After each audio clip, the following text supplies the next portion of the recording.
So picking up where we left off in the last video, I was talking about symbolism, this idea of the wall and how it becomes this separator, just like our fences. And I also wanted to add that, so I'm thinking of the wall as kind of a fence. And so it's using it more of a broad term. So it's just this thing that separates like two pieces of land or, two sides of town or whatever it might be. And so I went back in and I wanted to read paragraph number 4. So right here where it says, when we came home from school, the wall was slick with white. The painter lady was running string across the wall and taping it here and there. Me and Lou leaned against the gumball machine outside the pool hall and watched. She had strings up and down and back and forth. And then she began chalking them with a hunk of blue chalk. I really focused on this idea of the wall being white. And so one of the things that I know in my schema and my background knowledge is that this idea of a nuclear family and what it meant to be this like perfect family was to have this, nice little house that had a white picket fence or a white fence. And so this idea that the wall is now white is this idea of being aspirational and something to aim towards, because that was what a lot of Americans wanted, back in the 50s and 60s, was this idea of this cute little house with a white picket fence. And so now that the wall is white, that's immediately what it reminded me of and it was symbolic of, was just this idea of being aspirational. So I started logging that in my notebook, this idea of the wall is aspirational, or it's not just a separator, it's something that we aspire to. And so that kind of started to become realized because I'm working with these two separate ideas of what the wall means. It's a separator, but it's also aspirational. So then if we scroll down in my rereading, I noticed in paragraphs 18, 19, and 20.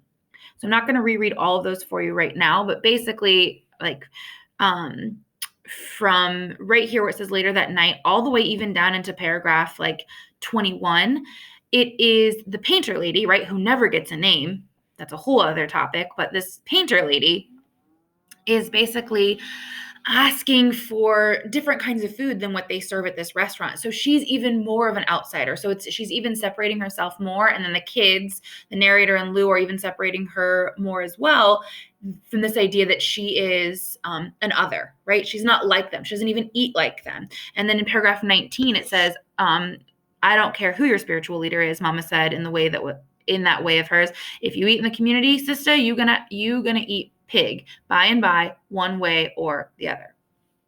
And so right there, she is basically saying, like, this woman is different. She believes in different things than we do, and she's an other. And so that really stuck out to me because that backs up my idea that this wall means separation. It means kind of like segregation almost, that it separates two different things.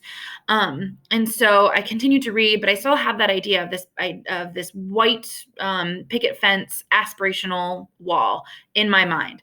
And so then when we got to the very end, paragraph 31, I felt like I was like, oh my gosh, I was onto something, because in paragraph 31, it says, Mama beckoned us over, and then we saw it, the wall, reds, greens, figures outlined in black, swirls of purple and orange, storms of blues and yellows. It was something. I recognized some of the faces right off. There was Martin Luther King Jr., and there was a man with glasses on his mouth open, like he was laying down a heavy rap. Daddy came up alongside and reminded us that that was Minister Malcolm X. The serious woman with a rifle I knew was Harriet Tubman, because my grandmama has pictures of her all over the house. And I knew Mrs. Franny Lou Hamer because a signed photograph of her hangs in the restaurant next to the calendar, right? And so then it just goes on to talk about these different things, or these different people, and they're all aspirational people. They're all people who are inspiring and that we can look up to and that we, might want to be like, and that our narrator wants to be like. She was really impressed by that. And so I thought that was a really great way to tie in that idea of this fence or this wall, not just being a separator, but it's also something that we aspire to. And so I didn't get that the first time around, but when I reread, I was able to hone in on just that one thing that I was looking at, this idea of the wall, and I looked for any mention of what would support this idea of separation or aspirational thinking. So that's all I have for you today. Reminder, you are going back into your notes and you are going to reread, and you can extend on some of the things I talked about, or pick something of your own and really dig deep and reread. Hope you guys have a great day. Don't forget about your other expectations today. Happy Friday.